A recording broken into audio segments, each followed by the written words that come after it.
happening? I've gone literally mentally fucking insane over the past few days. I don't understand.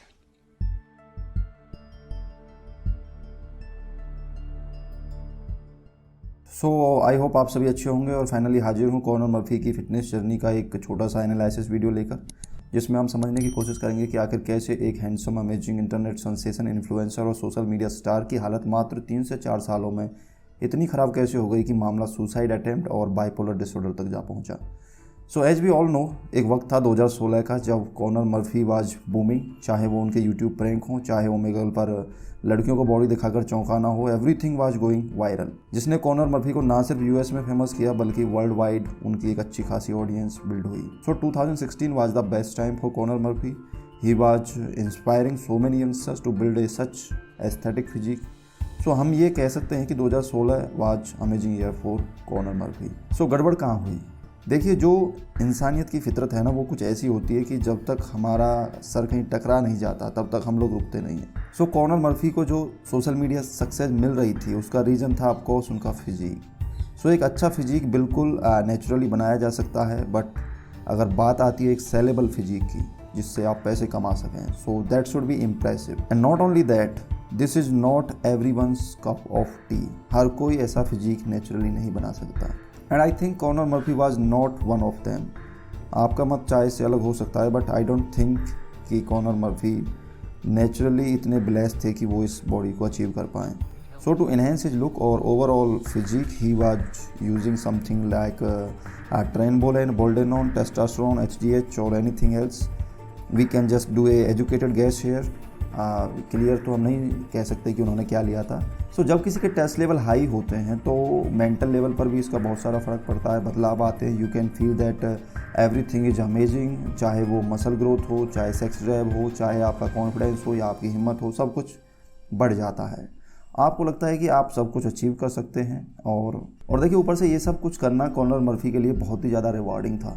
He was earning money from it and he was getting famous. So ऐसी स्थिति में कोई भी बंदा एक steroid cycle पर नहीं रुकेगा, जाहिर सी बात है।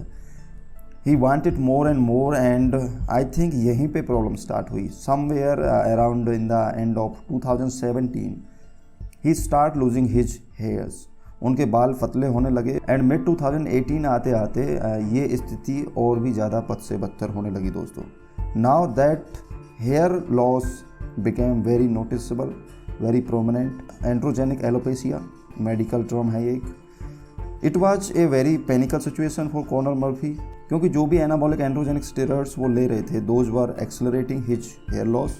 सो ऐसे में ये ज़रूरी था कि उन गेयर्स को वो बंद करें। जो भी स्टेरॉइड्स या HGH जो भी कुछ वो ले रहे थे उन्हें रोकना ज़रूरी था, ताकि हेयर फॉल की जो स्थिति है उसको सुधारा जा सके, बालों को झड़ने से रोका जा सके। देखिए, जब भी आप बाहर से टेस्टोस्टेरोन लेते हैं या फिर उसका कोई और डेरिवेटिव लेते हैं तो उसके कई सारे एंड्रोजेनिक साइड इफ़ेक्ट्स होते हैं, जिनमें से टेस्टोस्टेरोन का डिहाइड्रेटेड टेस्टोस्टेरोन में बदलना भी एक साइड इफ़ेक्ट है।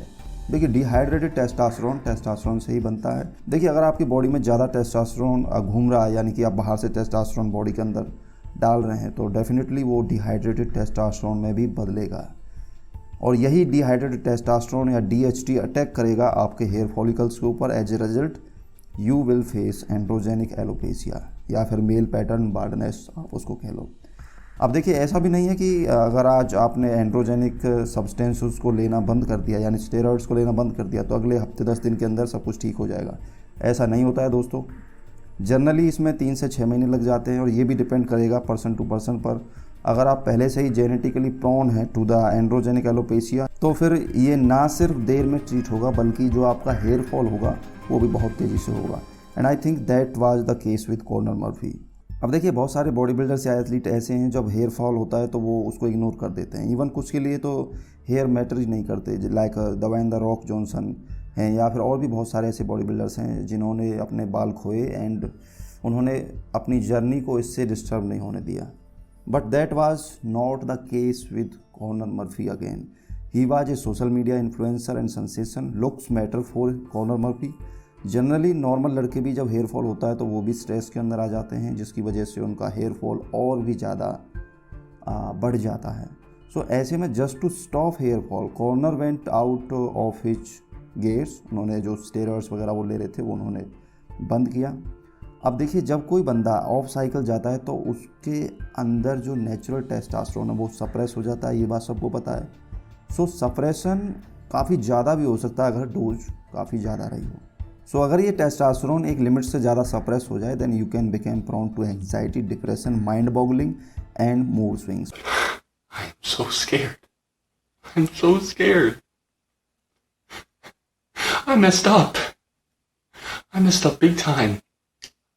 I don't know what happened. It's so... और यहाँ पर जो कॉनर मर्फी थे वो ऑलरेडी बहुत ज़्यादा पहले से ही स्ट्रेस में थे अपने बालों को लेकर, अपनी लुक को लेकर। सो इस तरीके से सिचुएशन और भी ज़्यादा बद से बदतर हुई। और देखिए ऐसी मनोदशा में आपको कुछ अच्छा नहीं लगता, लाइक डाइट से या फिर ट्रेनिंग से भी आपका इंटरेस्ट दूर चला जाता है। और देखिए इसका डायरेक्ट इम्पैक्ट आपके डाइजेस्टिव सिस्टम के ऊपर भी पड़ता है। कई बार तो डाइजेस्टिव सिस्टम पूरी तरीके से कोलैप्स कर जाता है, ना भूख लगती है ना ही चीज़ों में इंटरेस्ट रहता है। और यहीं पर कॉनर मर्फी संभल नहीं पाए। As a result he went out of the social media से वो पूरी तरीके से गायब हो गए। And I think that was the most difficult time for Connor's life. He took many treatment, परंतु जो उनके बाल थे या फिर जो हेयर फॉलिकल परमानेंटली जा चुके थे वो वापस नहीं आए, और ज़्यादातर वो वापस आते भी नहीं हैं। यहाँ एक दवा बहुत यूज़ की जाती है फिनास्ट्राइड। उससे दोस्तों बाल तो आ जाते हैं लेकिन इस दवाई के भी बहुत सारे साइड इफ़ेक्ट हैं, और इसको लेते लेते लोग इरिटेट भी हो जाते हैं। आपने उज़ैर मन्नान का अगर केस देखा हो तो उन्होंने एंड में एक्सेप्ट किया था बाल्डनेस के साथ ही खुद को। तो सिचुएशन यही है कि ये दवाएं भी कोई ज़्यादा आपकी मदद कर नहीं पाती हैं। कॉर्नर ने इसके बाद हेयर ट्रांसप्लांट भी कराया, बट आई डोंट थिंक कि ये बहुत ज़्यादा सक्सेस होगा until he has to take some pills to sustain those hairs, वरना ये बाल जो ट्रांसप्लांट करवाए हैं इनके भी चांसेस हैं कि ये भी चले जाएं। सो अगर आप इनकी 2020 की कुछ वीडियोस को देखें तो आप साफ साफ देख सकते हैं कि किस कदर कॉर्नर अपना मानसिक संतुलन ख़राब कर चुके हैं। और मई 2020 के अंदर उन्होंने एक वीडियो अपलोड की with the title goodbye, जहाँ पर उन्होंने बताया कि किस कदर उन्हें परेशानियों ने घेर लिया है and he can not sleep. Even उनकी फैमिली ने भी उनका साथ छोड़ दिया है, रिलेशनशिप उनके बहुत ज़्यादा ख़राब हो चुके हैं। He can not feel happiness anywhere, financial condition उनकी पूरी तरीके से बर्बाद हो चुकी है and A terrible mental breakdown को वो इस वक्त फेस कर रहे हैं।